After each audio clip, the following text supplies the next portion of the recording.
If you were to look at a map of England, and if you were to draw a line from the center of London due south, it would meet the sea at Brighton. And even here in America, folks know about Brighton, Brighton Beach, the Brighton Palace Pier.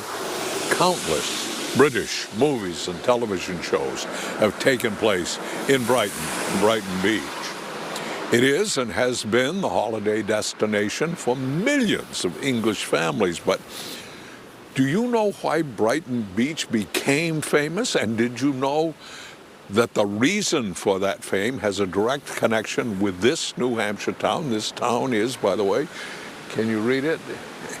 Enfield. We're in Enfield. So what's the connection between Enfield and Brighton Beach in England? Well, to know the answer, it's necessary to know about a physician, a medical doctor, who lived in Brighton. His name was Dr.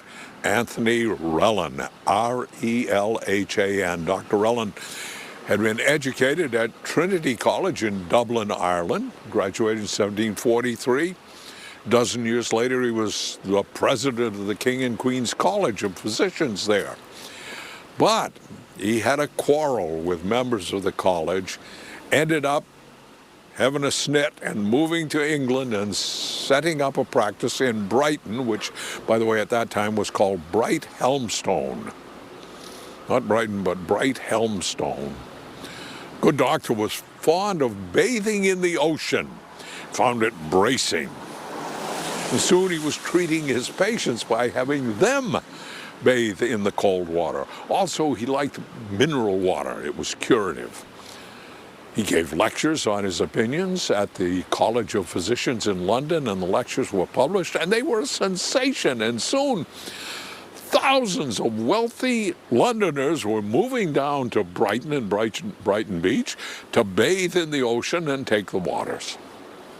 Here in New Hampshire, Governor John Wentworth was a follower of this. He used to bathe in the ocean too. Governor Wentworth's uncle, Benning Wentworth, had provided the town of Enfield with its name, that is, with its name, came up from Enfield, Connecticut, most people here. But in 1766, Governor John Wentworth decided to rename this town and call it Rellan in honor of the good doctor. And Rellan it was until after the Revolutionary War, when the people here decided to take back the old name. And Enfield it has remained to this day. And Dr. Rellan, well, he's pretty much been forgotten.